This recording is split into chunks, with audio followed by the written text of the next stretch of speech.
Audio Jungle.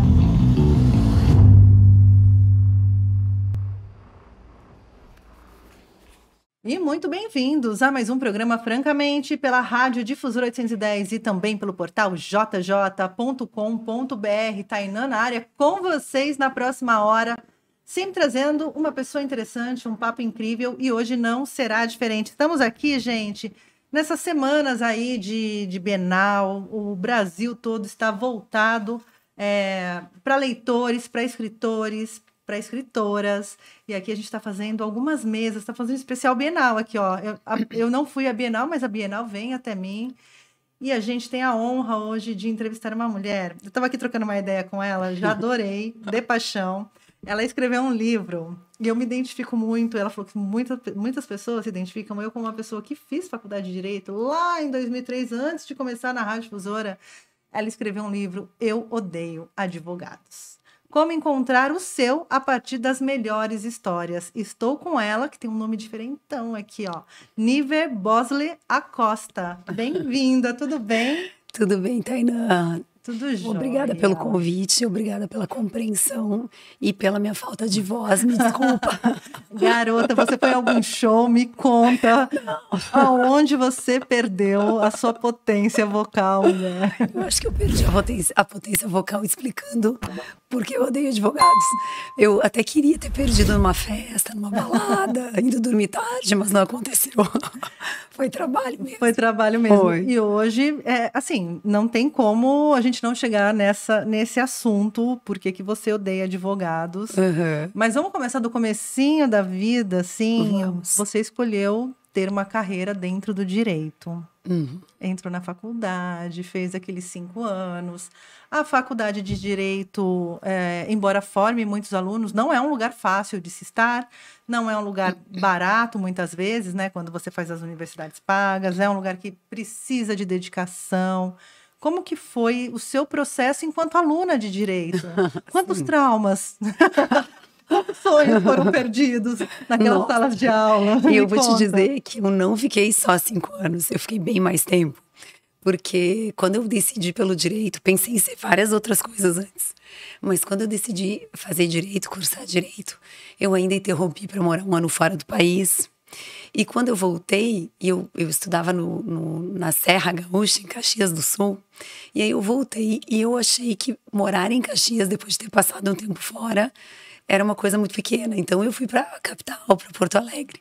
E aí comecei a faculdade lá. Só que era muito mais cara. E eu não podia estagiar, eu tinha que trabalhar em outra área que me pagasse mais. E então eu também não podia fazer todas as cadeiras da faculdade.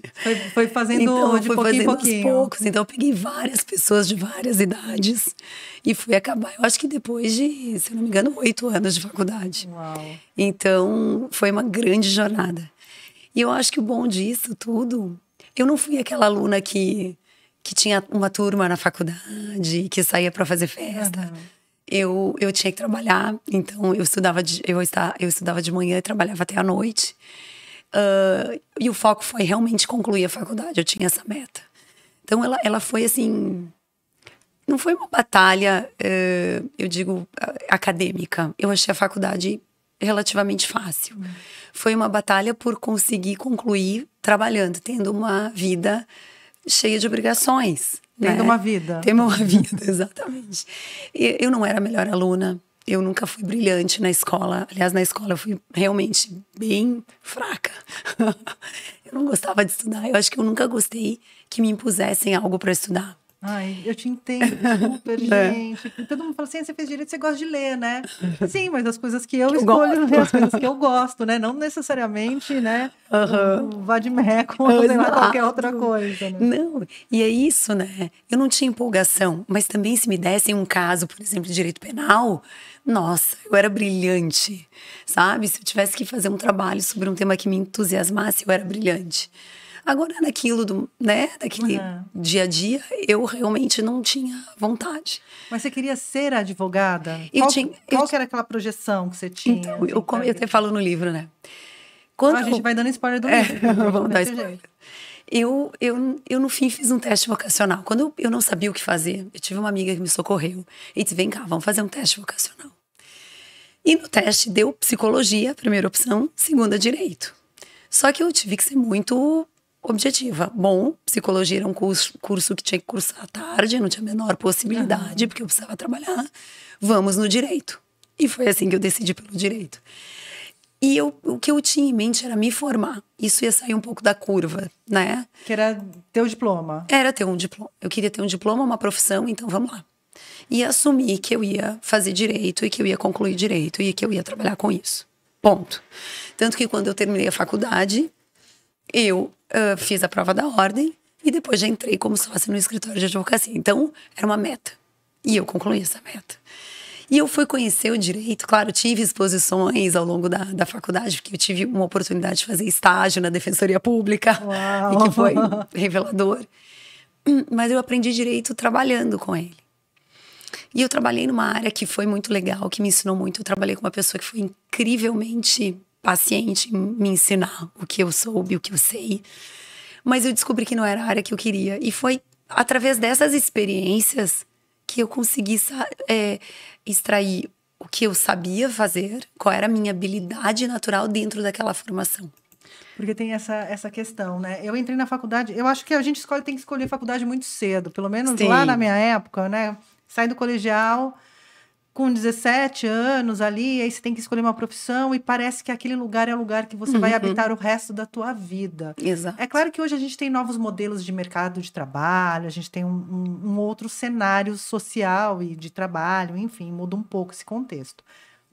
Mas eu lembro que era uma grande responsabilidade, assim. Então, eu tinha muito pouca experiência de vida para escolher uma coisa, assim, que me fizesse... Eu só trabalhava, então... trabalhava em shopping, vou fazer o quê da minha vida, né? E aí você não tem uma... Eu não trabalhei com minha família em escritório ou tive qualquer outra bagagem, né? E aí, quando eu saí da faculdade e falei... Ai, e agora? E agora, né? Porque você se forma em direito e você tem que prestar concurso ou prestar ordem para você poder exercer. Porque só bacharel em direito, basicamente, não é muito alguma coisa para o mercado, né? E esse lugar de olhar para a profissão e falar, será que eu fiz certo? O que eu vou fazer com isso agora? É um lugar que ele pode ser muito revelador, mas também é muito sofrido, porque ele requer uma autoavaliação, né? E um autoconhecimento. Sim, nessa autorreflexão, essa autoavaliação, também se pondera, gente, o que eu fiz até agora. Sim. Porque se eu mudar de área, eu vou ter que fazer tudo de novo. Começar do zero. E eu vejo que o Eu Odeio Advogados, ele relata também histórias de pessoas que não estão contentes na sua profissão, que não se acharam. Quando eu falo assim, por exemplo, tendo um cliente que tem um problema, e ele me diz, nossa, eu odeio advogados, foi um sacrifício buscar um. E eu falo, eu também odeio. Eu me solidarizo, porque eu também sei que nessa profissão tem muita gente descontente, isso faz com que talvez o estigma se perpetue, sabe? De ter profissionais que não... talvez entreguem aquilo que poderiam entregar se estivessem satisfeitos trabalhando aí. Então, porque hoje a gente fala muito de propósito, né? Eu acho que está mais em alta essa questão do propósito, de pessoas que abandonam tudo que elas conheciam e tudo que elas fizeram até agora, porque viram que aquela profissão não alimentava outros lugares da sua vida, né? Então, para além do sustento, né? A profissão hoje, eu vejo que muitas pessoas buscam essa realização, né? Sim. Tanto mulher quanto homem buscam alguma realização e buscam um propósito naquilo, né? Porque não é fácil você acordar todos os dias da sua vida só buscando dinheiro, só buscando boleto, né? Algumas pessoas têm esse privilégio de poder dar esse pulo, né? Fazer essa transformação, essa mudança que não é fácil, mas às vezes necessário até para a saúde, né? Logicamente. Veja você, fez direito e tá aqui, tô aqui, olha só. Rádio, TV, saí da faculdade de direito, virei o quê? Garota de programa de rádio. E eu vou te dizer, bem sucedida. Sustentando. Sim. Mas me conta, Aníver, como que foi esse lugar para você, de você olhar, agora eu vou ter que usar isso que eu sei até para fazer uma coisa nova, né? Sim. Porque quando você pensa no direito enquanto advogado, você tem todo um lugar de... você tem vários vários segmentos do direito, até fugiu a palavra, mas você faz penal, faz civil, áreas. faz várias áreas do direito. Tem gente que só trabalha com consultoria, enfim, tem algumas opções dentro do direito, né? Sim. Como que você olhou tua carreira e o que você tinha feito até então e projetou isso para uma vida nova. Para essa busca, né? Pelo menos direcionar essa nova busca. Sim. Então, sabe, essa autoavaliação, essa autorreflexão, eu sempre fui muito observadora.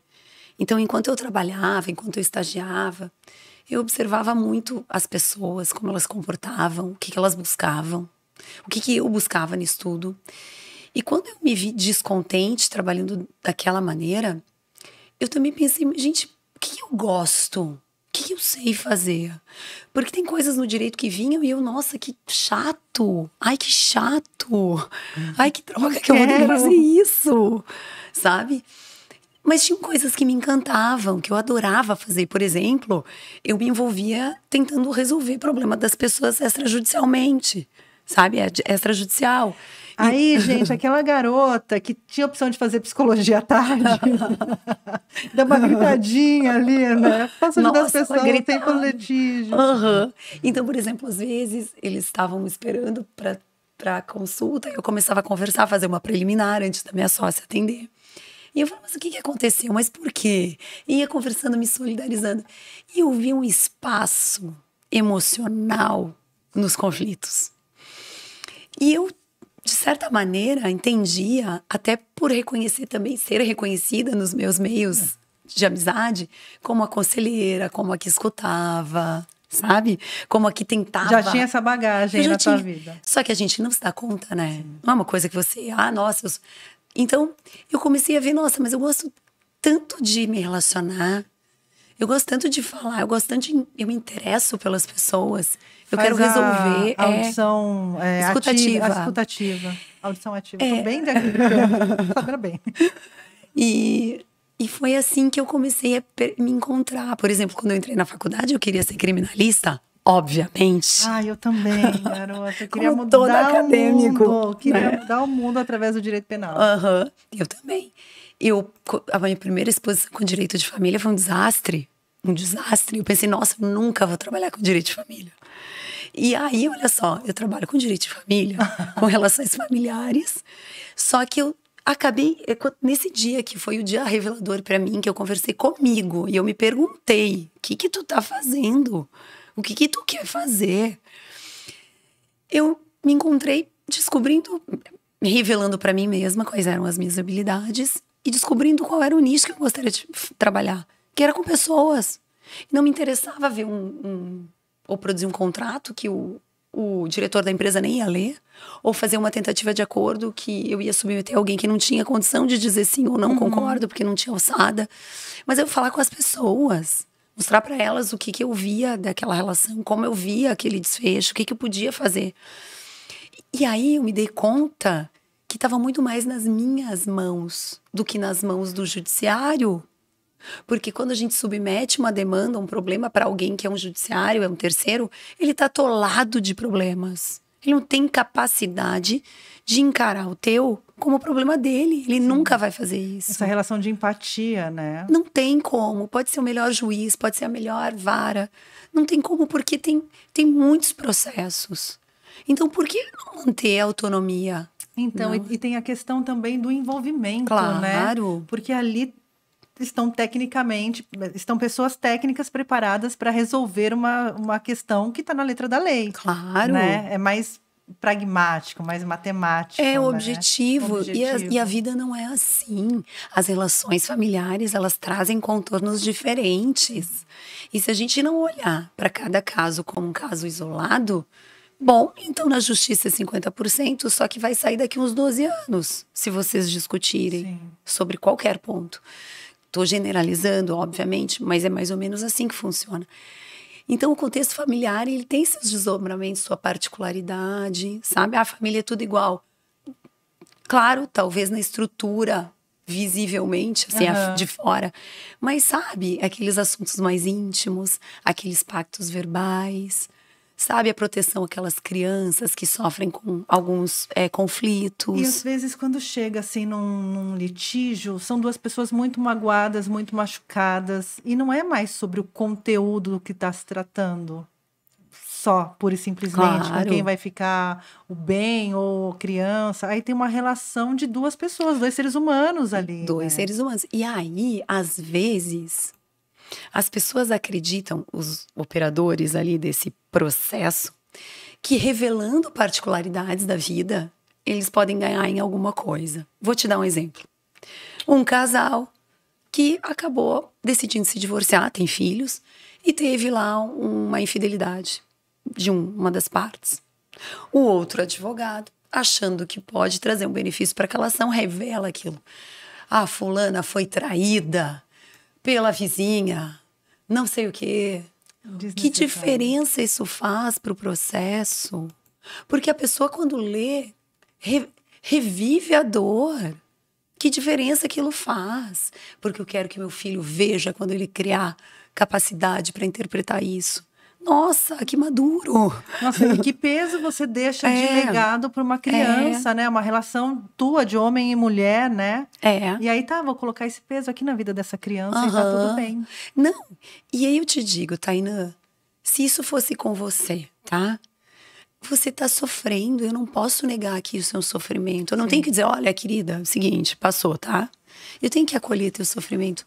Mas eu tenho que te dizer, Tainá, não tem funcionalidade a gente trazer isso, tu entende? Sim, claro. Vamos trazer o que importa aqui, porque mal ou bem, vocês têm um filhinho de 2 anos para criar, hipoteticamente falando. Hipoteticamente, a gente não tem, Rafael não tem filho não. E vocês vão se relacionar, e pode ser ruim ou pode ser bom, ou pelo menos satisfatório. Então, cabe ao profissional trazer a maturidade, a consciência, a questão prática e te dar o abraço que tu precisa. Tratar a dor do jeito que tu precisa que ela seja tratada. Falta isso, tá? Falta. Talvez a psicologia ou a psicóloga que morava em mim, quando ela queria o título, tá aqui. Eu não tenho hoje vontade de fazer psicologia, eu tenho grandes amigas e parceiras que me dão um alicerce que eu preciso quando o assunto aperta, porque eu não tenho técnica capaz, eu não tenho a técnica para encabeçar problemas psicológicos de uma diferente envergadura. Mesmo porque também isso não é um lugar que você trabalha. Não é o lugar que né? eu trabalho. Você não quer tratar daquela pessoa, porque também a responsabilidade de um psicólogo é um trabalho extenso que vai para uma vida toda, muitas vezes, né? E aí você tem que focar numa coisa, né? Mas a gente pode fazer parcerias, não pode? Claro. Eu não posso incentivar o casal a fazer uma terapia de casal. Claro. E trabalhar junto, né? Porque a pessoa está se cuidando, ela está se tratando, ela está tratando dela, da saúde emocional. Claro, a gente não vê e não sente, talvez fisicamente, ou não veja a dor, mas ela está lá dentro. Então, se eu mostrar o caminho, que há pessoas incríveis para trabalhar a dor, enquanto a gente trabalha a questão prática, e eu trago um profissional desse quilate, exato, porque é importante, né? E a gente percebe o desenrolar mais saudável. Então, por exemplo, às vezes eu aperto em alguma situação, vamos chamar alguém para nos ajudar que tenha capacidade de acomodar essa dor, porque se a gente não acomodar ela, tu vai parar para discutir a tua dor com alguém que não tem capacidade, que é o judiciário. E aí pode ser muito pior, essa dor aumenta e alastra e aí interfere na relação com o filho, com outros familiares, porque a gente pensa também que uma família ela tem vários formatos e é composta de algumas pessoas, né? Sempre que há um problema numa família, ele acaba se tornando um problema comum a todos, ou que coabitam, ou que convivem, enfim. Lógico. Né? Não, e é interessante ver, assim, não é porque eu sou advogada que eu não posso dizer que eu preciso de ajuda de uma outra profissional. Porque talvez dentro do direito exista uma certa arrogância. Em pedir ajuda, em reconhecer que não está dando conta. Então, vamos deixar para o judiciário ele que decida, levar a ação para lá. E é isso. Tipo levar as últimas consequências. E é isso que eu chamo com o livro, né? O título, ele tem esse chamado, ele é provocativo, justamente para que as pessoas se deem conta que também está nas mãos delas escolher alguém que possa encabeçar essa demanda com o cuidado que necessita, por ser uma questão familiar e dolorosa. Mas me conta, você começou nessa atuação, você achou esse seu caminho, Sim. Tem um propósito envolvido Sim. ali, né, de você se encontrar. Você tem você tem a sua vida, Sim. família, enfim, tem todas essas questões. E além de ser essa advogada conciliadora, você tem tua família, tem você a nível mulher também. Como que você concilia? Já vou chegar na escritora, mas eu quero saber porque, assim, quando você trabalha com pessoas, há um acúmulo de informações, de coisas, de situações, e você tem que estar bem preparada para receber, não só tecnicamente, como direito, mas também pessoalmente, né? Uhum. Você chegou a fazer terapia, como que você se cuida enquanto pessoa física mesmo, né? Para dar conta de todas essas questões, porque as questões de direito à família são bem sensíveis, né? As questões que quando vão pro fórum, quando vão para um litígio, elas estão num ponto mais sensível, né? Sabe que eu até, fazendo um gancho, tá? Eu acabei parando em Harvard, fazendo um curso de negociações, quando eu me dei conta que a negociação familiar ia ser o meu trabalho. E lá eu aprendi que antes da gente querer ser, a gente precisa saber as nossas habilidades naturais. Sim. Eu hoje me considero uma pessoa bem saudável emocionalmente. Eu nunca fiz terapia. Talvez seja uma injustiça eu falar isso. Eu nunca paguei por uma terapia. Então tá bom. Eu tenho uma grande amiga que é psicóloga e que é fenomenal. E eu nunca sentei numa poltrona, mas a gente conversa bastante, então seria injustiça eu dizer que eu não fiz, eu não paguei. E a conta vai vir cara, talvez. Mas eu me considero uma pessoa bem saudável emocionalmente. E eu tenho essa habilidade natural. Eu consigo trabalhar com o problema e eu não trago ele para mim. Eu consigo ser imparcial. Nossa, sempre. Às vezes eu já tenho o meu ponto de vista, mas eu não deixo que ele interfira no meu trabalho. E quando eu vou para casa, eu não levo essa bagagem. Eu tenho como um presente. Sabe por quê, Tainã? Que bom eu poder olhar qual é o problema e eu modificar na minha vida pessoal. Eu podia vir com essa bagagem negativa, mas às vezes eu olho, nossa, que bom ver isso, tô errando em tal coisa. Nossa, isso não deu certo ali. Eu vou mudar. Mais um aprendizado para você do que realmente um pedaço de uma dor que você leva ou uma tristeza que você carrega. E não que eu seja a melhor mãe ou a melhor esposa. Talvez se você conversar com meu marido e meus filhos, você tenha uma outra revelação. Podia fazer isso e me contar depois. Mas eu acho que eu tenho uma família bem estruturada. Nós nos compreendemos, a gente sabe qual é o nosso ponto, né? Para agora, deixa o outro aqui, né? De equilíbrio. Eu tenho duas pessoas que são as mais difíceis de negociar na vida, que são os meus filhos. E aí eu aprendi que nem tudo tá no livro, né? E a gente tem que respirar bastante, porque eles são ótimos negociadores. Eles ganham sempre. Não tem ganhar ou perder, mas eu digo, a gente vê que os nossos argumentos maduros, às vezes, tem que se curvar aos argumentos deles, porque eles estão certos. Mas eu acho isso, acho que é um presente. Eu não levo para minha casa essa tensão. Ao contrário, eu uso como um aprendizado. E por eu estar livre, liberada em não absorver, e por instinto eu ter essa capacidade, eu consigo acomodar a dor do outro. E a minha satisfação é ver que evolui, que as pessoas começam a se enxergar, que as pessoas começam a entender a dor, que a dor é um processo e que vai passar. E que não adianta eu ficar ali, sabe? Me envolvendo, eu preciso olhar para outras alternativas. Então isso me abastece. Sabe, é uma vontade que eu tenho de fazer com que as pessoas se sintam bem. E eu não levo para casa isso. É uma vontade, você tem as técnicas, mas a tua responsabilidade com relação a isso vai até a página 2. Sim. Porque às vezes as pessoas, não, quero ajudar, quero fazer, e aí você quer vestir o calçado daquela pessoa e trilhar o caminho por ela, né? E não dá, não pode, né? Não pode. As pessoas têm que viver as suas experiências, as experiências das suas escolhas, né? Principalmente em relações familiares, né? Quando você vê alguém sofrendo, você quer tirar a dor daquela pessoa e viver aquilo por ela, porque você sabe resolver melhor, né? Mas sabe que eu aprendi também? Hoje eu não me sinto mal, hoje eu não me sinto onerada. Eu já me senti. Mas a gente aprende, né? Sim. Então, hoje eu não me sinto onerada. Eu consigo... Não é que eu assuma aquela dor, não é isso. Eu faço ela ver. Eu faço ela ver que é um processo em que fase ela tá. Eu faço ela olhar para os lados. Ela olhar de cima. É uma técnica de negociação, na verdade. Mas quando a gente está envolvido emocionalmente, a gente não enxerga. Mais difícil, né? Então, talvez seja esse o ponto de equilíbrio, sabe? Às vezes, por exemplo, quando eu tô negociando... E eu olho para uma determinada pessoa, ou um advogado, que em tese estaria em cooperação, e penso, meu Deus, que ódio. Não, está sendo muito colaborativo, pessoa. Já indica um outro advogado para a pessoa, se precisa escolher melhor esse advogado. Exato. Não, eu faço uma autorreflexão, onde eu tô errando. Onde eu tô dando abertura para a pessoa ser daquele jeito, sabe?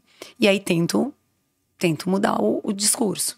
E aí a gente vê que tá mais na gente de resolver do que nos outros. Se eu delegar, nada vai acontecer. Então eu mudo a postura, sabe? Mas é óbvio que nesse meio tempo a gente faz a nossa própria avaliação. E ela tá bem guardada. Uma mulher sábia, não é mesmo? E aí, dentro desse contexto todo, de nível mãe, esposa, advogada, nasce a escritora. Como que foi, que momento foi esse para você? Porque a gente tem um mercado literário no Brasil que passou aí por grandes dificuldades, um monte de livraria fechou, os modelos de publicação também, eles vão mudando, né? É meio como a música, antigamente os músicos ficavam esperando ser descobertos por uma gravadora e fazer sucesso, e rodar, e fazer show. Então você tinha as grandes majors que abraçavam o artista, né? E o mesmo funcionava para as editoras, né? As editoras descobriam um artista, um escritor, e aí... Só o dinheiro, vai lá escrever seu livro, que eu tô só recebendo aqui, esperando para publicar.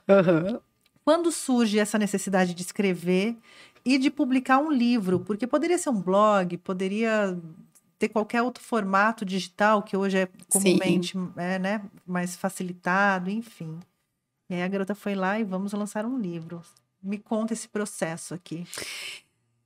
Bem, eu sou uma advogada, mas a forma de atuação que por liberalidade eu elegi não litigar ou não levar os processos para brigas judiciais e sim resolver, é algo que todo advogado pode fazer. Mas é difícil encontrar um advogado que só faz isso, certo? Então, a pessoa tenta fazer um acordo, não deu certo, leva. Eu abri mão disso. Bom, eu perdi clientes fazendo isso? Te digo hoje com segurança que não, porque eu realmente mostro que é um melhor caminho. Mas é algo diferente. Diferente por quê? Por liberalidade, eu optei por não litigar. Eu me dou uma oportunidade de transitar entre as partes, porque eu não vou litigar, não vou usar informação contra um ou contra outro. E isso é um diferencial. Isso não é tão bem... Não vou falar isso, mas... Quando eu comecei a atuar dessa maneira, não era muito bem visto pelos meus colegas. Porque eles não acreditavam nesse modelo. Porque também é um modelo inovador, porém não muito, mas assim, dentro do direito. Dentro do direito, sim, porque é uma bandeira diferente. Por que eu vou abrir mão de determinadas funções que eu poderia ter e ganhar com isso? Só que, aí é que tá, a gente encontra a felicidade no trabalho e aí tudo é muito tudo mais muda. Maravilhoso, tudo muda. Eu mantive a minha independência e autonomia e faço as pessoas manterem a delas. E isso é o novo. Então, quando as pessoas viam esse diferencial, por exemplo, eu vi indicações, então eu sou uma pessoa que me buscam por indicações. E isso é o maior presente da vida, né? As pessoas me diziam, nossa, que trabalho diferente que tu faz. As psicólogas que às vezes me indicavam, nossa, que trabalho diferente tu faz. E o meu marido, que foi um grande incentivador, sempre me falava, Niver, tu tem que mostrar o que tu faz, é muito diferente. É muito diferente. E quando eu comecei a mostrar isso no Instagram, né, comecei a fazer reportagens a respeito do trabalho e tudo mais, era chamada para falar. As pessoas, eu via, várias pessoas me chamavam, tu tem que escrever um livro. Por que tu não escreve um livro? E um dia... eu disse, quer saber, eu vou escrever esse livro. Vou fazer meu próprio manual. Vou fazer o meu manual. E a princípio eu ia falar sobre divórcios. Assim, afunilando bem, né? Só que eu pensei, muitos advogados, Tainã, me diziam, gente, eu quero mudar de área, eu não aguento a minha área, eu tô infeliz, eu não gosto de ser advogada. Se você botar lá no Google, eu odeio advogados, vai ser o primeiro título a aparecer o meu. Na sequência, diz assim, porque eu odeio ser advogado. Não fui eu, não é são vários relatos de vários advogados que odeiam ser advogados. Então, eu pensei, por que não fazer 2 chamamentos para as pessoas que se solidarizam? Eu penso, gente, eu vou ler porque eu também odeio. E pro advogado, nossa, eu também odeio ser e odeio advogados. Porque eu não falo mal de advogados, nem das pessoas. Eu falo que existem outros caminhos, né? É mais propositivo. Eu digo, sim, eu odeio também. Porque eu já tive exposições onde eu odiei, verdadeiramente. Até hoje, às vezes, eu vejo o caso e eu penso, gente, como pode um advogado fazer isso? Entende? Mas eu posso dizer, não, mas tem gente que não faz assim, tem gente que é maravilhosa. E não sou eu. São vários profissionais que eu conheço que são maravilhosos. Então, cabe também as pessoas procurarem alguém. E cabe o advogado se encontrar na sua área. Tá infeliz? Dentro da área do direito, como tu falou no início. Existem várias áreas. Vários nichos. E áreas novas surgindo, como a do direito digital, por exemplo, né? Que é uma área recente dentro do direito, né? Uma vez, desculpa te cortar, mas uma vez quando eu comecei com o trabalho, tinha uma advogada que tinha uma certa reputação e ela falou do meu trabalho, eu gosto bastante do trabalho dela. Eu acho um pouco brega esse negócio de conciliação, mas até que vai. Brega, de onde tirou o brega? Gente? Mas eu achei tão engraçado o ponto de vista, né? Eu acho que o mundo costuma ser um pouco hostil a novos talentos, a novas coisas. Novos né? modos de olhar Novos também, modos de olhar. Mas para você criar autoridade, você precisa mudar, você precisa criar um novo. Eu, de certa maneira, eu acho que eu comecei encabeçando um negócio totalmente novo. Por fazer conciliação, negociação, não, tem muita gente que faz. Mas por só fazer isso. Sim. E dizer que eu vou fazer só isso. Então, foi aí. Eu acho que foi aí o propósito do livro é chamar atenção para duas partes.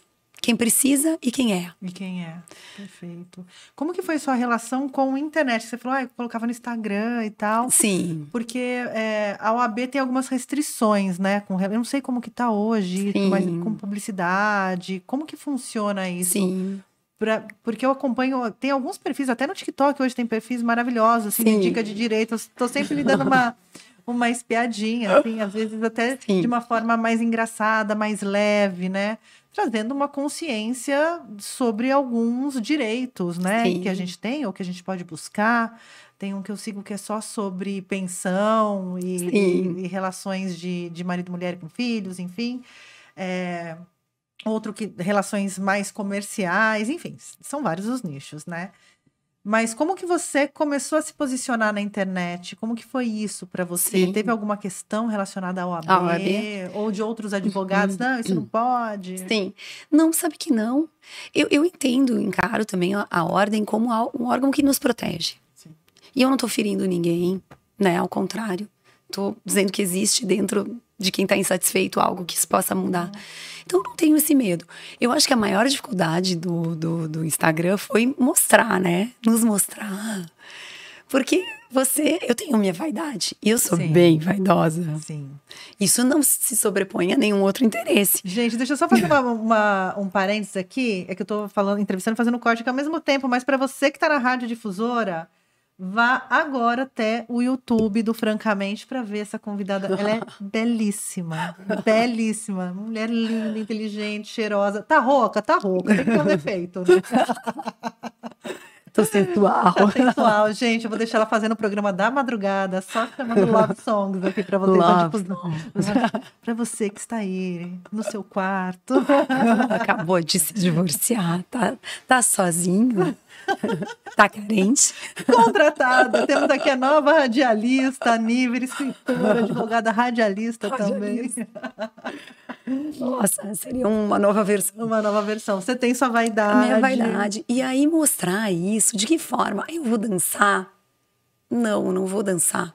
Acho isso ruim? Não, mas não combina comigo. Eu vou aparecer louca falando dos meus clientes ou revelando as pessoas que eu atendo? Talvez isso pudesse ser um grande atrativo, afinal eu atendo pessoas de uma determinada envergadura. Não, eu jamais vou expor, vou revelar a identidade dos meus clientes, jamais. Como é que eu vou falar sobre isso sem revelar histórias? E aí eu comecei a achar um determinado nicho, contando algumas histórias, mudando um pouco, obviamente, né, a história para não revelar, talvez, né, a história do meu cliente. Para não ser identificável. E comecei a achar um nicho. Mas eu te confesso, eu acho que ok, eu olho os vídeos 500 vezes depois. E acho que em alguns tá legal, outros eu podia ter abordado um assunto de uma certa maneira, mas eu me respeito. Então, eu não sou a pessoa que tá 24 horas, até porque eu trabalho muito, então eu não tenho tempo de ficar fazendo vídeos, porque eu tenho uma equipe grande que me assessora, mas ela é retaguarda. Sou eu que atendo o cliente. Então, eu não consigo. Mas eu acho que de uma certa forma, o que eu quero mostrar tá ali. A verdade que eu quero mostrar tá ali. E eu acho que até agora ela me trouxe bons resultados. Eu vejo, assim, pelo nível de seguidores e pela resposta que eu tenho, que eu tô no caminho, sabe? Então, eu vejo a internet como uma grande ferramenta. A gente precisa se posicionar nesse mundo virtual. Sim. Se você não tá no mundo virtual, hoje você não tá. Eu hoje atendo 98% remoto. Na verdade, hoje não, né? Desde 2015, eu te contei. Você estava me falando disso, né? Porque esse formato remoto, ele ficou muito em evidência na pandemia por conta do distanciamento físico. Você já tinha esse formato de trabalho pioneiríssima. Pioneira em pandemia, essa mulher, gente. Pioneira. Então, eu comecei desde 2015 fazendo trabalho remoto. E a dificuldade na época era, claro, um pouco mais de convencer as pessoas que era possível, porque eu trabalho com jurisdição voluntária. Então, eu não tem audiência, eu não levo as pessoas para uma audiência.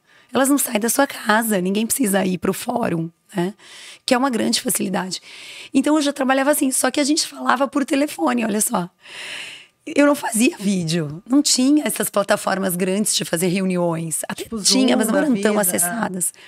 Então a gente falava por telefone. Mas era uma chamada coletiva? Era não, eu nunca exponho as pessoas. Eu sempre falo sozinha.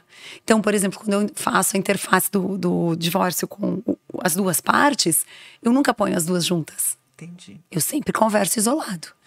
E não faço leva e trás também. Levo só o que precisa. E então, era telefone. Já fiz call daí com outros advogados para, né, fazer. E é possível fazer até pelo WhatsApp, era possível antes.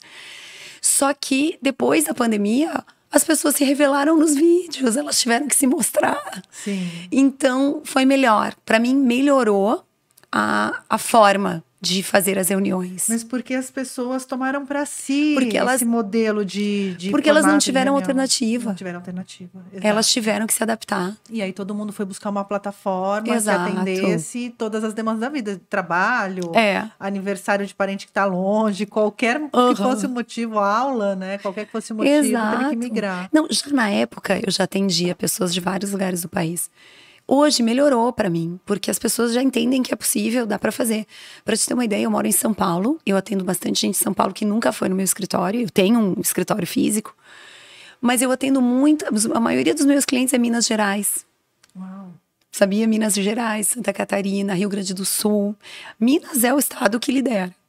Eu acho que Minas é vanguarda, eles gostam eu acho que já estavam mais preparados para buscar profissionais de outras regiões. Eu tenho cliente de Minas que eu nunca vi pessoalmente, que eu tô trabalhando já há 2, 3 anos e a gente nunca se encontrou.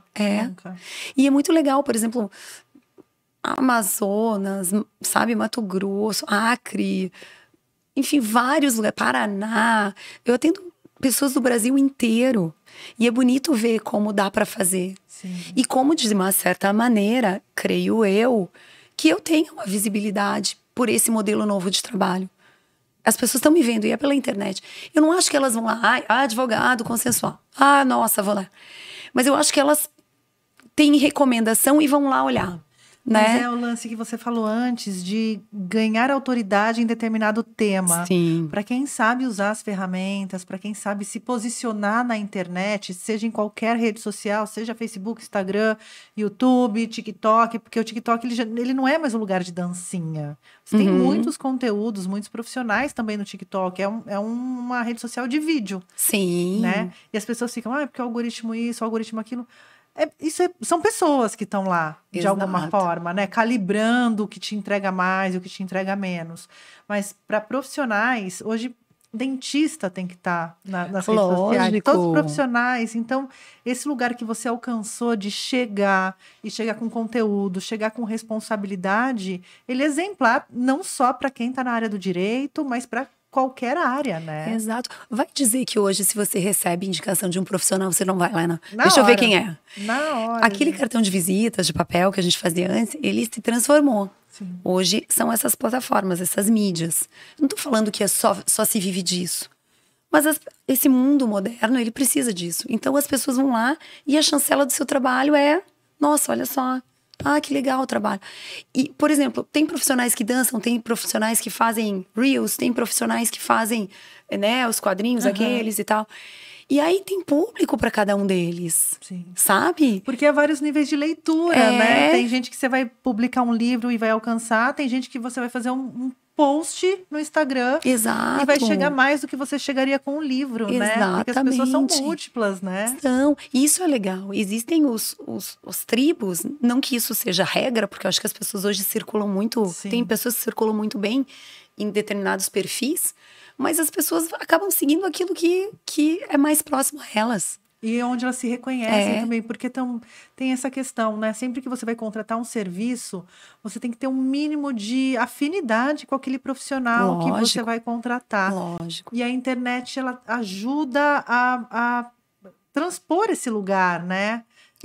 De fazer muitas reuniões para ver se vai ser aquele profissional, se não vai. Exatamente. A internet te dá esse lugar de você tá validada. Sim. Você já tá indicada, tá validada, né? Exatamente. Então a pessoa vai te ver e vai sentir se quer ou não trabalhar com você mesmo, Lógico. né? Tipo, expor a vida dela. Lógico. De alguma forma, né? Não, e esse meio virtual, assim, a forma de se mostrar é muito fácil, né? Muito acessível, sim. né? Hoje a gente tá na mídia, claro, depende de pessoas que vão deixar o nosso conteúdo fluir, mas ok, ele tá ali. Se ele for acessado, ele vai ser facilmente acessado. Mas eu digo também, hoje eu tenho uma equipe que não trabalha no meu escritório. Eu não trabalho com ninguém fisicamente. Você falou que você sai de casa e vai trabalhar sozinha. Eu vou trabalhar sozinha. As pessoas estão nas suas casas trabalhando, cada um no seu escritório. Um é em São Paulo, outro é no Rio Grande do Sul, sabe? Um em Minas, sabe? A secretária em outro lugar. E então, você optou por ter escritório, mas você poderia também tranquilamente trabalhar de casa. Mas você sabe quando a gente sabe aonde não vai rolar. Não vai rolar em casa. Então eu preciso sair. Eu sempre Então quando eu comecei sozinha mesmo, eu tenho que agradecer porque eu fui trabalhar num escritório compartilhado com outras psicólogas. Olha só, minha vida com a psicologia. Tá ali do ladinho, gente, não era pra você fugir. E foi por acaso. E eu ia sozinha todos os dias. E quando eu vim para São Paulo, é como se eu tivesse começado tudo de novo. Porque eu morei no Rio Grande do Sul, comecei o trabalho assim lá. E em 2017 eu mudei. Então em 2017 eu cheguei em São Paulo, tendo que começar aqui. E é basicamente começar do zero, né? Porque embora tenha internet, as tuas relações do dia a dia, você começa ali, do zero mesmo, né? Exato. Eu falo muito, né? Eu falei pouco porque eu tava muito rouca, muito sem voz. Mas eu gosto de falar, gosto de me comunicar. Então, para chegar aqui, eu tinha que Isso era uma vantagem, isso era um ativo meu também. De poder conversar com as pessoas e falar do meu trabalho. Porque aqui eu era como se eu fosse uma recém-formada. Sim. Então, eu ia pro escritório mesmo assim, todos os dias. Sozinha. Criou sua rotina. Criei minha rotina, eu preciso dela. E foi lá que eu comecei. Por onde eu vou começar? Como é que eu vou captar? Como é que eu vou mostrar o meu trabalho? Para quem que eu vou mostrar o meu trabalho? E foi montando a minha estratégia que eu comecei. Mas você chegou a fazer cursos tipo de marketing? Não. Você chegou a fazer... Porque tem uns cursos hoje que o profissional pode se apoiar e abrir esse horizonte, né? Porque o planejamento é o X da questão, né? Sim. Uma estratégia bem feita, você poupa tempo, poupa uma série de coisas e tem um ganho maior ali nas iniciativas, né? Eu nunca fiz, eu não sou pessoa dos cursos. Eu fiz eu fiz a escola. Quando eu terminei a escola, fiz a faculdade. Fiz uma pós-graduação, porque eu queria fazer uma pós-graduação e ter a pós-graduação. Ok. E eu falei, eu nunca mais vou entrar num curso na minha vida. Não. Chega. Chega. Mas olha só, ironia do destino. Você fez a Harvard? Harvard. Nunca mais vou fazer, vou para Harvard, apenas. Foi super casualidade. Eu achei que eu jamais seria admitida em Harvard, mas eu fui. E lá eu aprendi a negociar. E nesse meio tempo, aprendi a negociar e vi que eu tinha determinadas habilidades dentro de mim que eu aperfeiçoei. E a gente aprende a nomear quando tu estuda. Sim. Então, por que eu vou te dizer isso? Vou te responder a pergunta. Lá, eu me dei conta que estudar era muito bom. Mas estudar quando a gente gosta. Sim. Quando a gente quer aprender. Você estava com um propósito ali, né? Eu estava com uma coisa em mente. Talvez a minha faculdade, se eu tivesse cursado ontem, seria melhor do que anteontem. Mas lá eu aprendi. E aí eu aprendi que eu posso aprender também, não basicamente num curso que vai me dar um diploma. A internet é uma ferramenta incrível se a gente sabe usar. Então, se eu aprendi como é que eu fiz um curso de marketing, eu fui buscando informação, gente que sabe fazer.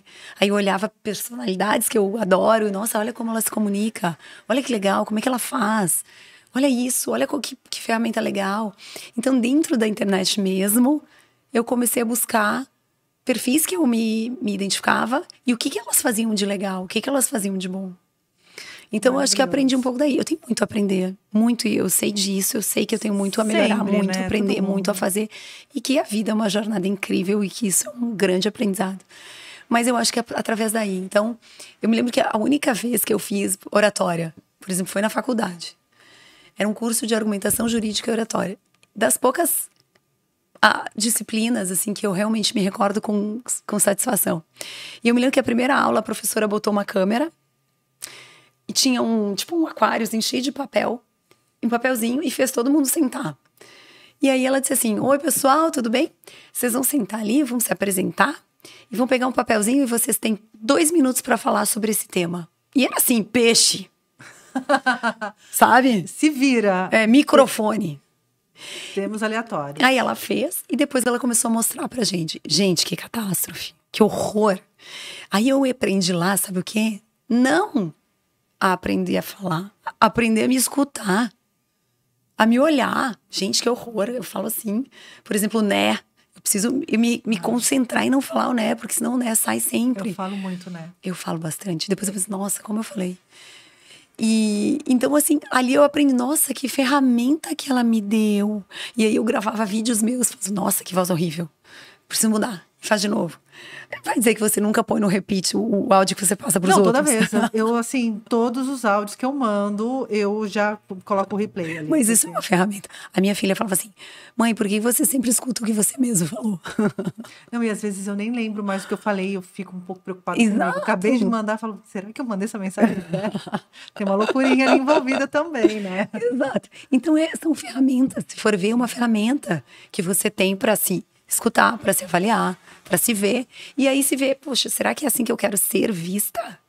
É assim que eu quero me mostrar. E aí você começa a lapidar também, né? A forma que você veste, a maquiagem que você usa, o cabelo que você... E a postura, se tá mais assim, mais assado, tudo, Exato. Né? É um conjunto de coisas. Exato.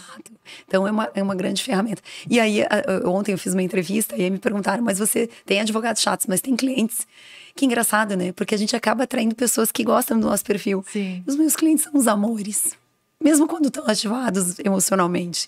Então, eu acho que a gente acaba atraindo pelo nosso perfil, pela forma como eu quero me mostrar, a pessoas que tenham uma afinidade natural. É a sinergia lá que eu estava falando, né? Que a internet, ela te proporciona abreviar esse caminho, né? De saber se você tem afinidade ou não. Exato. Tanto da parte de quem contrata, quanto da parte de quem é contratado. Exatamente. Né? Niver, me fala uma coisa. Livro saiu no mundo, sentou, escreveu um livro. Nossa, eu preciso fazer um agradecimento. Por favor, vamos lá. Vamos falar do livro. Falar do livro. Então, comecei a escrever um livro. Mas como começar, né? Da onde?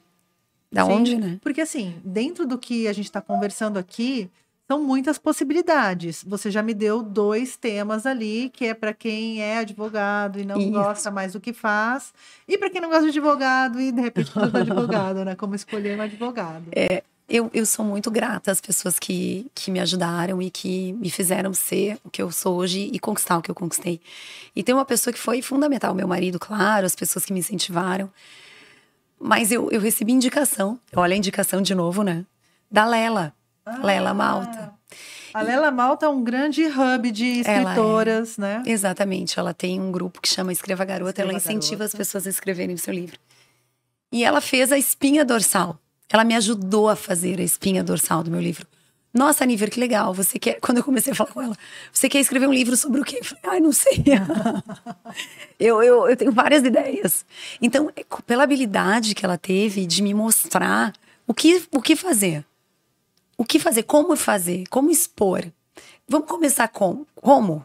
Então vamos identificar os capítulos. Pode mudar tudo depois, Níver, não tem problema.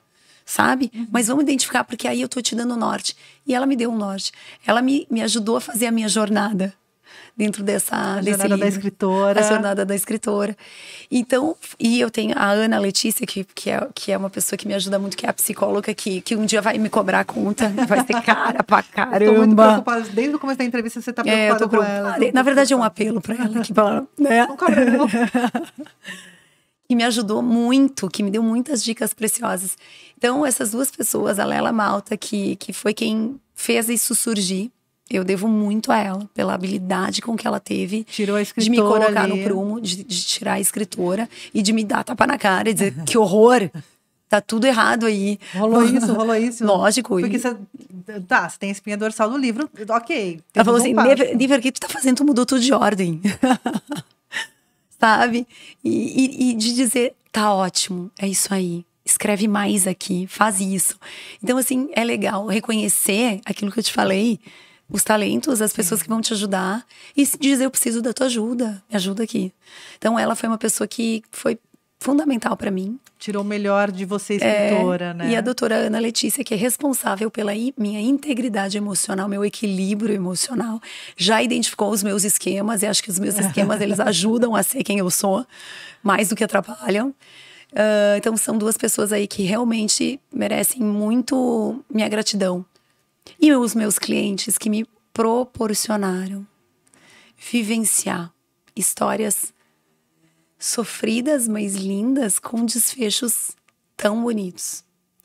Então, esse livro é uma parte grande de mim e de muita gente que... É um grande agradecimento a todos que fizeram parte dessa sua jornada até aqui, né? Exato. E como foi o conceito mesmo do livro? A foto, tem uma foto belíssima, eu mostrei aqui na câmera para você que está na rádio, vá até o YouTube para ver a capa do livro da Níver. Como que foi essa escolha, né? Você teve ajuda? Quem tirou a foto? Quem fez essas intervenções aqui dentro? Que tem um porquê. Tem um porquê. Tem um porquê, quero saber. Posso dar o spoiler? A pessoa vai ter que se dar conta sozinha. Ou este programa será um presente? Olha, você que escolhe, aqui você que manda, não mando nada aqui. Então, bom, essa jornada revela uma pessoa. No caso, a minha pessoa. Ela revela uma profissional que foi construída através da vivência, dos casos, das exposições. E quando eu pensei no livro, e aí defini que era esse o contexto, que era esse o tema, eu achei legal mostrar isso. Porque uma pessoa se torna uma pessoa pela jornada. Sim. Se eu sou hoje a Níver escritora, é porque eu tive uma jornada. Se eu sou advogada, é porque eu tive uma jornada, eu vivenciei coisas, eu me relacionei. Então eu quis mostrar essa pessoa, sou eu. E a advogada não é aquela que tá assim, com um monte de livro atrás, que nunca leu às vezes. Sim. No meu caso, eu não teria lido todos eles. Eu confesso que eu li poucos livros raros, lindos, maravilhosos, mas eu não li tudo que o direito dizia pra gente ler. Talvez seja por isso eu tenha talvez uma impressão de que a gente pode mudar muita coisa. Não é? Mente mais livre. Não ficou presa à literatura didáticas, exato. Então eu quis mostrar isso. E quando eu pensei no livro, nossa, será que eu coloco uma foto minha? E aí eu deixo a minha vaidade também ser homenageada? Contemplada. Por que não? Por que eu não posso mostrar? Né? Sou eu. Então, eu pensei, e aí eu procurei o melhor dos profissionais. Jacques Dequequer, que é um fotógrafo incrível, de moda, não é um fotógrafo que fotografa advogados ou, eu digo, profissionais, assim, em profissões mais sérias. Ele é um fotógrafo de moda e a Ju, esposa dele, foi quem fez toda a produção. E aí teve Max Weber, que é um dos melhores maquiadores aí. Não sei se, olha, do Brasil com certeza, mas por aí afora ele é bem... Sim. E é uma pessoa, assim, diferente. Eu queria uma coisa diferente, pessoas diferentes. Eu queria pessoas diferentes. Pessoas que sabe, que olhem a vida diferente. Eu queria um trabalho diferente. Que pudessem também trazer essa nível que você é. Exato. Que você se enxerga e queria que as pessoas também te enxergassem. Exato. Então, às vezes, trazer um maquiador desses gigantes, criativos, que trabalha com tudo. Exatamente. É mais importante do que, sei lá, qualquer outra coisa no livro, né? Qualquer design, qualquer capista, enfim. Exatamente. E foi isso que eu trouxe. Eu tô bem satisfeita com isso, sabe? Com esse trabalho. Eu tô genuinamente satisfeita.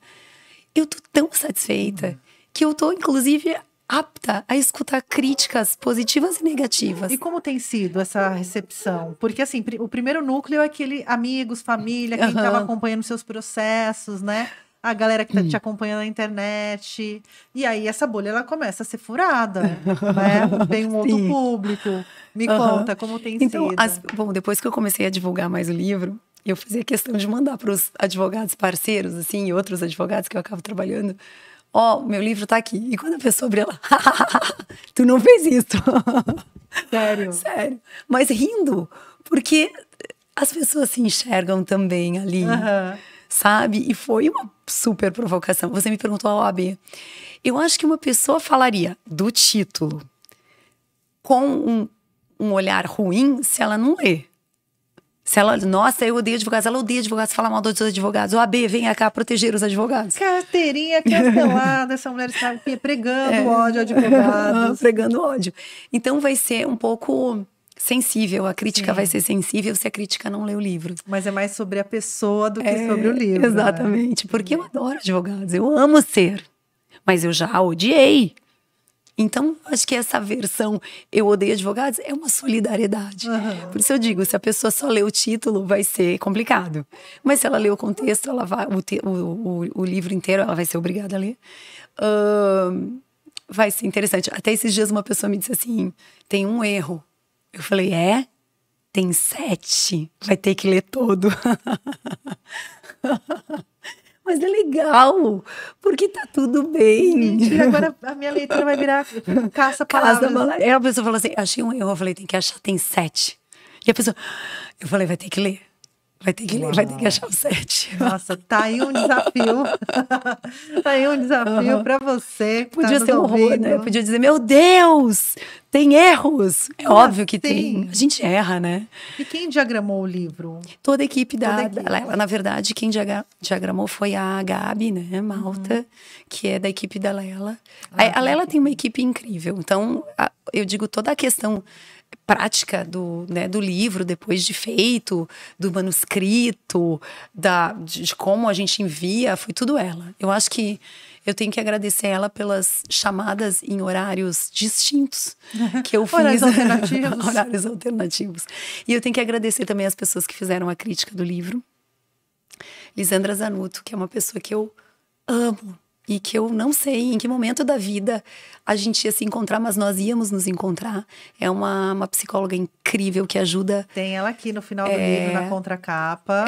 Ela é psicóloga na Itália, escritora, criadora do programa online Separei Agora. Ela ajuda muito pessoas que estão vivenciando essa dor da separação. E ela é maravilhosa, ela é incrível, ela é empática, ela é leve, ela fala palavrão, que nem a gente. Ai, que delícia! E eu adoro falar com ela, porque a gente fala mesmo palavrão. Ela é maravilhosa e ela genuinamente recebeu o meu manuscrito para ler. Bom, Mônica Salgado, que eu tenho como uma assim, uma inspiração, ela é incrível. As ideias dela, a personalidade dela, a forma como ela expõe os conteúdos dela. Ela é uma jornalista, ela é uma influenciadora. Ela é tudo para mim, acho ela maravilhosa. Né? E o Matheus, que é da Conjur, ele é editor-chefe da Conjur, que é um jornalista incrível, e que tem um olhar diferente, porque ele veio de vários setores do jornalismo. Trabalhou com esportes também, agora está trabalhando com temas jurídicos. Então, são pessoas de áreas diferentes que eu tive, assim, a grande oportunidade de me conectar na vida. E aí você acaba atraindo essas pessoas que também têm essa relação de amor e propósito dentro do trabalho e com outras pessoas, né? Exato. De alcançar outras pessoas. Exatamente. Garota, você estará na Bienal. Esse programa ele vai ao ar, eu não sei agora quando você vai estar vendo, ouvindo, ou enfim, mas hoje está aqui comigo. E no sábado, dia 9. Dia 9, do 12:30 até as 2:30, no estande do Escreva Garota. Que é a oportunidade que várias autoras independentes estão tendo de lançar o seu livro num local onde está acolhendo essas pessoas e divulgando o trabalho, que é encabeçado pela Lela também e pela Daphne. Então estarei lá só nessa oportunidade, sábado, dia 9, do 12:30 às 2:30, com os livros lá, fazendo autógrafos e dedicatórias, personalizado, completamente personalizado. E esses eventos são tão importantes participar. Estava até conversando com a Daphne mesmo, né? De como esses eventos literários, né? Eles são importantes porque as pessoas que estão lá, elas estão ávidas por novidades na leitura. Você tá com um público que ele está ali para você, né? Exatamente. Não necessariamente um público... nunca pensei em comprar um livro, né, de advocacia ou sobre advogados. Mas é um leitor ávido que está ali disposto a ter novas experiências de leitura também, né? Então... Não, e eu estive lá na terça-feira. E estava lotado. E eu vejo as pessoas felizes, assim, gratas por essa exposição. Então, ter a oportunidade de lançar na Bienal foi muito legal. E foi a Lela que me sugeriu isso, faz para lançar na Bienal. Então, foi uma coisa que eu nunca tinha pensado, que está sendo tão grato, sabe? Tá sendo, assim, gratificante poder expor, justamente como você falou, para pessoas com perfis diferentes, que estão lá buscando coisas diferentes e que estão abertas a conhecer um novo, assim, conceder um novo olhar para nós, advogados. Nos deem uma chance, por favorzinho. Por favorzinho. Nem todo advogado, não tem aquela, não, mas nem todo homem, nem todo advogado. Exato, é chato. E se a pessoa diz, não, mas eu odeio advogado, eu também odeio, vem cá, vem comigo. Então um abraço, e assina esse contrato aqui que eu vou advogar. Brincadeira, ela faz conciliação, gente. Faço negociações. E não só em direito de família, né? Aliás, não só para divórcios, mas todos os assuntos relacionados à família. Então, empresas familiares. Eu tô com uma dificuldade de me relacionar com determinada pessoa porque eu tenho um contrato e não tá, sabe, não tá fluindo. Então, todos os assuntos que são familiares, não necessariamente divórcios. Eu já me divorciei, mas eu tô com um problema porque o meu parceiro, o pai da minha filha, não cumpre com o contrato. Vamos lá, vamos conversar, vamos tentar fazer uma composição diferente, sabe? Então... Aliás, essa fala que você fez sobre empresas familiares, esse relacionamento, tem um monte de gente que está nos ouvindo agora ou nos vendo que vai pegar o contatinho, porque olha, essas relações dentro de empresa que envolvem trabalho e vida pessoal, né? Não, e planejamento sucessório. Tem uma empresa que o pai é o patriarca, geralmente, né?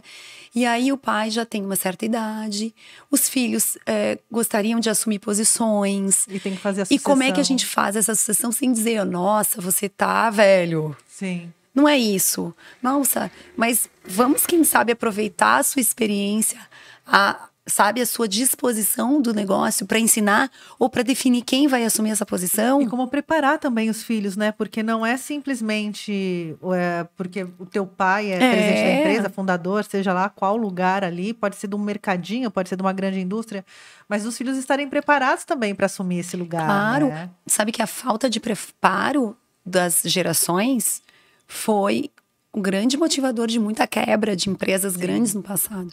Hoje as pessoas estão mais conscientes da necessidade de fazer esse planejamento sucessório. Quando a gente entra em divórcios, quando eu entro, na verdade, eu olho tudo. Tudo. Por exemplo, tem um patrimônio muito expressivo, quem sabe vamos olhar diferente para o patrimônio? Quem sabe ao invés de dissolver, vamos montar uma holding familiar e proteger o patrimônio para a sucessão? Vocês vão continuar gerando receita em conjunto, não é? E não precisam estar juntos, nada. E empresas familiares, como é que a gente vai fazer a sucessão? Os pais se separaram, agora querem viver suas vidas, não querem mais estar na gestão do negócio. Então, eu olho para tudo. Então, quando eu falo que eu faço, que eu me amo ver nessa situação, nesse nicho, nesse afunilamento dessa profissão, é porque eu consigo também olhar tudo. Eu não vou lá e só faço uma coisa, eu olho tudo. Tem uma visão holística da situação, né? De tudo. Exatamente. Então, me achei justamente por... E aí vem também a bagagem do direito empresarial, até da exposição que eu tive com outras áreas, na defensoria pública. Então, assim, eu tenho essa noção. Que legal que eu tive a exposição lá atrás. Sim. Porque se eu não tivesse tido, talvez eu não tivesse essa experiência hoje. Né? Então, por exemplo, uma advogada familiarista que conhece contratos, que conhece direito empresarial, que sabe atuar nesse mundo, é importante porque... Faz toda a diferença. Os negócios os negócios são volumosos. O padrão de clientes que a gente costuma atender são clientes que têm um acervo patrimonial considerável. Mesmo que não tem uma casa, como é que nós vamos fazer? Qual é a melhor maneira de fazer para dissolver essa casa? Vamos vender antes? Quem sabe? Vamos organizar? Vamos, sabe? Então, esse conhecimento, essa noção que foi um aprendizado que eu tive de antes, que eu trago pro direito de família agora. Então, quando eu falo direito de família, claro, as pessoas me conhecem mais por divórcios consensuais, mas tem tudo. Eu olho para tudo. Então, isso, eu acho que a grande vantagem é o benefício de fazer comigo. Vendeu peixe aqui. Bom, tá vendendo peixe, dá suas redes sociais para quem tá nos vendo, nos ouvindo, para conhecer melhor teu trabalho, claro, para se inspirar ou, né, principalmente como profissional. Eu já disse aqui, você não necessariamente precisa ser advogado ou estar na área do direito para se inspirar numa pessoa como a Niver, que deu uma revolução ali na sua carreira e desbravou um mercado novo, quase que solitário ali, né? Naquele momento que você decide fazer essa mudança, né? Uhum. Solitário no sentido do jeito de olhar para as questões, né? Porque tem muito Sim. do que ela do que ela, né? Sente, do que ela aprendeu, do que ela viveu, é um conjunto de coisas, é multifatorial, né? Exatamente. Mas você pode, assim como ela se inspirou em muitas pessoas na internet que você seguia, que eu perguntei do marketing digital, né? Você falou, não, seguia e tal. Eu acho que você também pode, assim como tem me inspirado aqui nesse bate-papo, já me inspirou um monte. Imagino que você deva alcançar outras pessoas. A vida não aqui. É uma troca. É uma troca. Pode ter certeza que eu aprendi muito contigo. Eu tenho, assim, genuinamente uma grande satisfação de me conectar com as pessoas. Isso é um presente, é o maior presente da vida, a gente poder trocar isso, essa troca. Tudo é um presente, né? E aproveitar o presente, esse momento. Exatamente. Obrigada. Ai, olha só. Muito obrigada. Obrigada pela oportunidade, Fala tá? suas redes, você não falou suas redes. Onde acha, como compra o livro? Niver. O meu nome é fácil, Niver, é Niver mesmo. O meu @ é niver.concilia. Concilia não é sobrenome, é de conciliação. Porque se meu nome fosse Niver Concilia, então eu nasci para isso mesmo. Nasceu para isso. Mas é Niver Concilia, @ Niver Concilia. Se não, coloca lá Niver Bosley Acosta, vai aparecer eu, porque só existe eu mesmo. E o livro, ele já está disponível para quem não puder ir até a Bienal. Já estamos aí em contato com algumas livrarias, mas ele já está disponível na Amazon, tanto a versão digital quanto a versão, a partir de hoje, física, capa comum. Então tá lá, é só botar na Amazon. Esqueceu, não tem problema, coloca lá no Google, Eu Odeio Advogados. Vai aparecer o livro lá, tá, gente? Então tá fácil. Não tem erro, é só buscar lá. E sabe que a versão digital, eu era muito preconceituosa em ler livro no Kindle, né? Digital. Tá ótimo de baixar e tá bonito, assim, visualmente tá bem legal, eu gostei bastante. Então baixa lá pelo Kindle que dá digital, já lê na hora e já coloca a crítica. Tô preparadíssima para escutar, vai ser realmente um presente, em todos os sentidos. Eu tô muito preparada para isso. Tô muito preparada, genuinamente preparada. Inclusive, se for para litígio essa crítica, ela já tem uma grande equipe. Uma grande equipe. Vamos conciliar antes do litígio essa crítica aí. Vamos conciliar, eu consigo superar. Mas eu duvido, porque eu já dei uma folhadinha aqui, a gente vai passando o olho né? Tem umas partes aqui que chamam muito a atenção e eu quero ler esse livro e vou lá dar estrelinha pro livro. Eu vou ficar feliz, eu vou ficar procurando a tua crítica. Farei isso. Quem sabe tu acha mais de 7. Eu sabia que tu ia falar isso. Quem sabe tu diz, não são 7, são 8. Imagina. Obrigada, viu? Muito obrigada, mesmo. viu? Adorei ter você obrigada aqui. De coração, Tainã. Obrigada pela oportunidade, obrigada a vocês que estão aí escutando e que ficaram até o fim, como diz minha amiga Ana Letícia, com o tempo precioso que vocês têm nos escutando. Muito obrigada. Gente, olha só, adorei ter a Níver aqui. Muito obrigada pela companhia. Para você que está pela Rádio Difusora, continue na programação. Se você está no YouTube ou no Spotify, veja que tem outros vídeos aí, tem vídeo com outras escritoras, outras autoras que também estão lá na Bienal. Aproveita aí que já está no aplicativo e continua, porque tem muita conversa boa por aqui. É isso, gente. Obrigada pela companhia. Eu vou ficando por aqui. Fiquem bem, bebam água e tchau. Francamente, com Tainã Franco.